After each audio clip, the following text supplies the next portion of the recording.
আসসালামু আলাইকুম। হাসান আল ফারাবী হিমেল, consultant professional psychologist. হঠাৎ করে কেউ চলতে পারছেন না, কেউ কথা বলতে পারছেন না বা কেউ দেখতে পাচ্ছেন না, কিন্তু শারীরিকভাবে সব ঠিকঠাক আছে। এটি কি নাটক নাকি কোনো মানসিক অসুবিধা? আসুন আজকের ভিডিওতে আমরা জেনে নিই কনভার্সন ডিসঅর্ডার কি, এটি কেন হয় আর কিভাবে এর চিকিৎসা সম্ভব। কনভার্সন ডিসঅর্ডার, যাকে ফাংশনাল নিউরোলজিক্যাল সিম্পটম ডিসঅর্ডার বলা হয়, এটি এমন একটি মানসিক অবস্থা যেখানে গভীর মানসিক চাপ বা ট্রমা শরীরের স্নায়বিক উপসর্গ হিসেবে প্রকাশ পায়। লক্ষণগুলো হতে পারে হঠাৎ করে দৃষ্টিশক্তি হারিয়ে ফেলা, কথা বলতে না পারা, হাত পা অবশ হয়ে যাওয়া, চলাফেরায় অসুবিধা হওয়া, খিঁচুনি কিন্তু ইইজি একদম স্বাভাবিক থাকে, ঝিম ধরে থাকা বা অজ্ঞান হয়ে যাওয়া। এগুলো সত্যিকারের উপসর্গ যা ব্যক্তির মধ্যে দেখা যায়, কিন্তু ইনভেস্টিগেশনে সরাসরি কোনো শারীরিক রোগ ধরা পড়ে না। আমরা অনেকেই মানসিক চাপ, ভয় বা লজ্জায় কথা বলি না, সবকিছু নীরবে সহ্য করে যাই। সেই অপ্রকাশিত আবেগই একসময় শরীরের উপরে ভর করে। কনভার্সন ডিসঅর্ডারের সাধারণ কারণ হলো হঠাৎ ট্রমা, দুর্ঘটনা, নির্যাতন বা মৃত্যু দেখা, পারিবারিক অশান্তি, পরীক্ষার চাপ, সম্পর্কের সমস্যা অথবা শৈশবের অবদমিত কোনো আবেগ।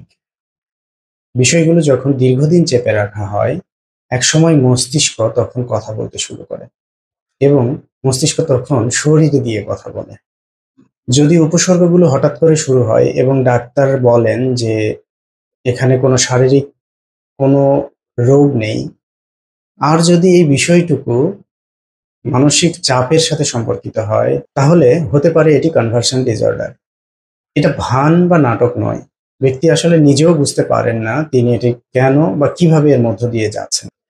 তবে সুখের বিষয় হলো সঠিক চিকিৎসায় এই রোগটি নিরাময়যোগ্য। চিকিৎসার উপায়, প্রথমেই আসে সাইকোথেরাপি। এক্ষেত্রে কগনিটিভ বিহেভিয়ার থেরাপি বেশ ভালো কাজ করে।